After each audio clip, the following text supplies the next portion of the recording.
Yo, what's up? This is the second episode of Everything I Love podcast. It's a song, I'm sorry, not a song. It's a podcast in which, you know what I'm saying, I have guests come on and they interview me about different songs and different aspects of my upcoming album, Everything I Love, produced by Jay Philly. And, we might get into more details about that later. But today's second guest is my first cousin. You see, you know what I'm saying? She repping Team Williams. She got the rhythm. She's gonna rap over vocals. You know what I'm saying? Shirt or what have you. This is my first cousin, Dr. Jamila Williams. You know what I'm saying? Jamila, you want to tell the people about yourself before we begin? Yeah, like Marcel said, I'm his cousin from Oklahoma. I'm a psychologist. That's why he calls me doctor. um, and that's about it. Well, I live out of the country most of the year, so I'm in Argentina. So it's always good to come back and like get to see family. So the pandemic has been making that a little bit hard, but that's what it is. She be a model. She a world traveler. She live all over the world, been all over the world. She was like, forget the USA. I'm moving to a whole different Argentina. That's Central America, right? That's Central America. South America. South America. So she moved South to a whole different America. continent. You know what I mean? To live in the UK, all other type of stuff. She being modest here. Like you know how every family got like that super duper like high achieving family member. This the this the one right here. Okay, this the one. All That's right. right. So today we're going to talk about Sweetest Inspiration. It's produced by Dosha Burna. Like I said, the interviewer is Dr. Jamila Williams. Jamila, you can take over. Yeah, so this song, I think it's one of my favorites. And like immediately when I started listening to it, I was like, oh yeah, I really, really like it. Um, so I think it's out of one of my favorites out of all the songs that I've heard from you, like out of everything. I just thought it was like really easy to listen to and just like, I, like it caught me really quickly. So there was a couple of things about it that I wanted to ask, but I think I've seen that you've posted like a follow your social media or whatever, and you've posted it before, and you said it in the song. God is a black woman, and so I wanted to kind of get that, like, what does that mean to you? And also, like, do you ever get pushback from other people, from men or other people, when you say that? What does that mean to me? So having an understanding of uh the Bible as it was presented to us, African people in America. Um, it was presented to us by white supremacists, uh, patriarchs, men. Right. You know what I'm Hmm. saying? Like,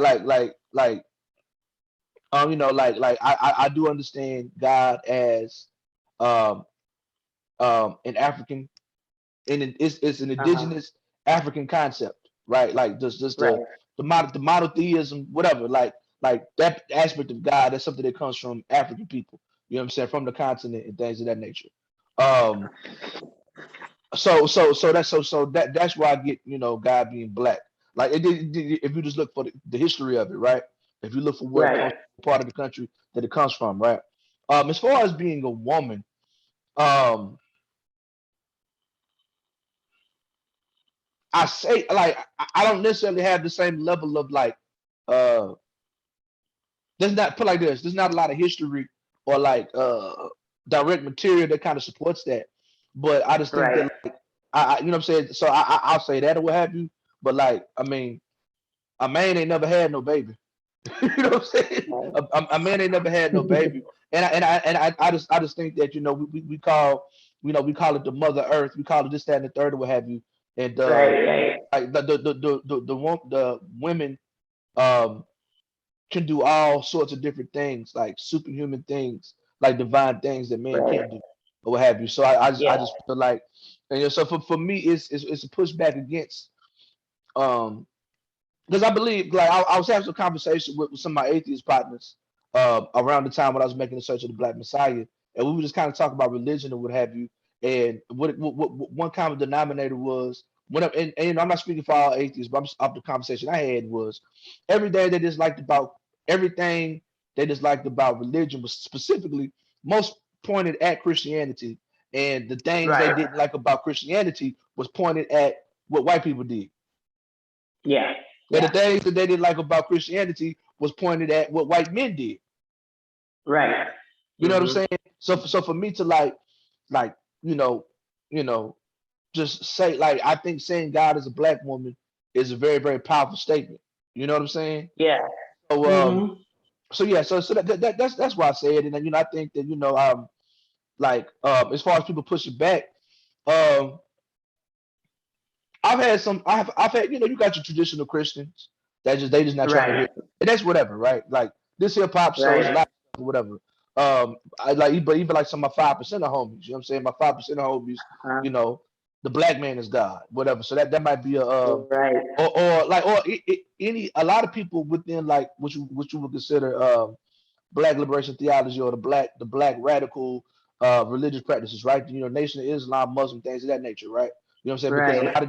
a lot of these religious practices, you kind of have to subjugate the black woman. That's a part of it. You know what I'm saying? Mm. Whatever. And Right. as far as like it's definitely been times like performing. You know what I'm saying? I really get, white people don't really bother me. It's black religious people, or I remember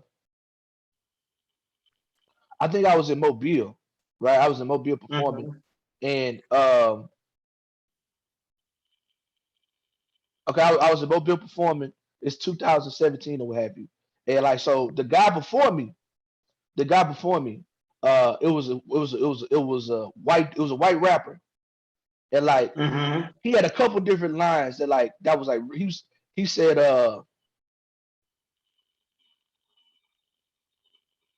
he said I fuck black bitches, my white homie, my black homie fuck white hoes, right? And I'm just like, okay, right. And then he said something that was like, well, he said something that was like really like sexually explicit, right? Like very Right. provocative. And I'm watching the black women in the crowd, like, hey, whatever. And so I'm performing the song, and I can't remember what song is it.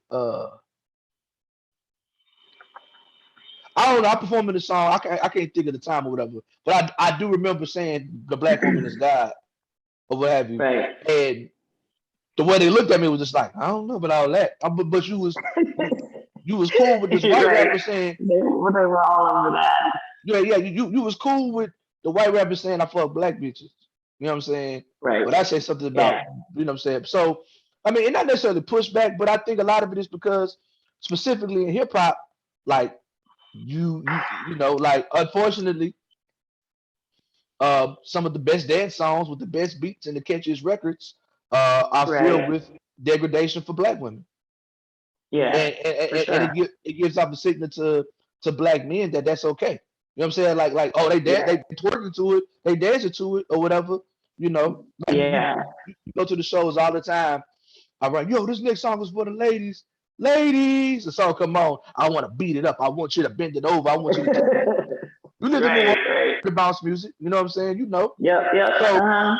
I just think that I don't know. So for me, it's like when I say my wife saved me, so I tell my daughter she's God. That's real to me. You know what I'm saying? Like that's what Right. I've taught my daughter from day Yep. one, and that's what I try to treat my wife like from day one. Right. Yeah. No, I'm here for it, and I love it, and I love that you're posted, and I love that all about that. So I just think that's really great. So my next question is kind of similar, but it was I can't remember exactly how you said it, but I think you were kind of talking about how you found like the God within you, right? Which so um, and I wanted to know kind of like what like was there like a specific moment that you felt like that happened for you, and also like how did it change like kind of your perspective, I don't know, on yourself or just like in general. Um, it's funny because that goes back to like my 5% of teachers, right? You know what I'm saying? But Right. yeah, but just I finally found the God within. When I looked up in the mirror, it felt God and melanin. My blackness is Yeah. divine. See the God up in my skin. Trying to find God and freedom like my. So yes, I mean, I guess this is kind of really me. There was I want to say probably in the. I mean, it's a little bit of everything, right? So I remember like Mm-hmm. um just in high school, like man, there was a whole bunch of foolishness going on at our home church. You know what I'm saying? It's at Sunrise, and I Right. was like borderline agnostic. You know what I'm saying? Like it was just so much stuff going Yeah. on, and like I was rebellion and blah blah blah blah blah. And I had one of my best friends in high school. His father was a Muslim, so so I was just kind of being around him and like Mm-hmm. first being introduced to God outside of a European context. You know Right. what I'm saying? Because Mm-hmm. Islam is an African spiritual system as well. You know what I'm saying? Right. Whatever. So well, it derives from African spiritual system rather. So that and then just kind of like listening to conscious hip hop. You know what I'm saying? Like listening to conscious hip hop. Mm-hmm. You got Muslims and 5%ers. You got people talking the comedic talking things of that nature. Um, Right. and just really in college getting into like black liberation theology, reading black Christian nationalism, listening to Right. uh Dr. James Combe and Reverend James Yeah. and Reverend Albert Cleage. You know what I'm saying? And so just really like once again just kind of separating the Eurocentric aspect. You know what I'm saying? Like Right. taking that out of the situation, and then just kind of realizing, like I think, like even though Sunrise wasn't like no Black Revolutionary Church, but like it meant something Yeah. looking up in our baptism every Sunday and seeing Jesus with an Yeah. afro with dark skin. Yeah. You know what I'm Right. saying? And just and understand that like that's a huge part of white supremacy. Like our spiritual system was literally stolen from us and remixed to us in a whole completely different way or whatever. And so it's like you can almost Right. feel like, and so psychologically you're almost always subjugated to like white folks. If you're taught Mm-hmm. that you have to behave and be like white folks or whatever to make it to the other side, things of that Right. nature, right? And so Yeah. it's just definitely been a spiritual journey. You know what I'm saying? And Right. when you walk like when you walk in the room, you got that God complex. You walk in the room just like, yo, like I'm supposed to be here. Like my people built this. Like we you know what I'm saying? We divine creatures, what Right. have you. That energy just kind of gives you that confidence. You know what I'm saying? So yeah, I mean, I don't like this. I can't pinpoint when, but it's just been like an ever evolving mindset. That makes sense. That makes sense.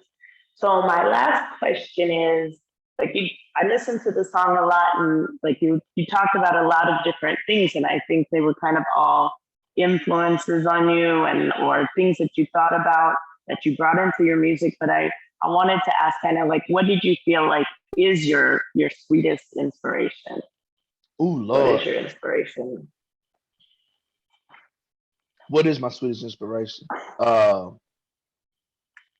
Everything I love. Like my just it's like to me it's just like so I am I am a card carrying like devout conscious hip hop artist, right? That's what I do. I rap about Right. black blah blah blah blah blah. But this song right here, it does talk about everything, right? And so it's not Mm-hmm. the aggressive, radical militant conscious hip hop you say, but it's still like if you listen and everything, no, everything's political, right? Right. You Yeah. got my I'm talking about Crips and Bloods. I'm talking about politics. I'm talking about Mm-hmm. the clothes I like to wear. I talk Yeah. Yeah. I praise sex workers. I talk about my family. Mm-hmm. I talk personal or whatever. Um, and that's that. The things that I mentioned. You know what I'm saying? Like Right. I'm inspired by the people who I love, the community I work in. The struggles of people who fought before me. You know what I'm saying? Yeah. I'm inspired by Christianity. I'm inspired by God's music. Inspired by my father, the things that Right. he sang, the things he did. Um, of course, like my wife and my children, my mother, things of that nature. Just Right. it's just a lot of great and wonderful people did a whole lot of work before us. You know what I'm saying? They That's they they, true. they, to they was able to accomplish a lot of things, and so I'm inspired to make sure that I pick that torch up and just keep going with it. You know what I'm saying? Right. Right.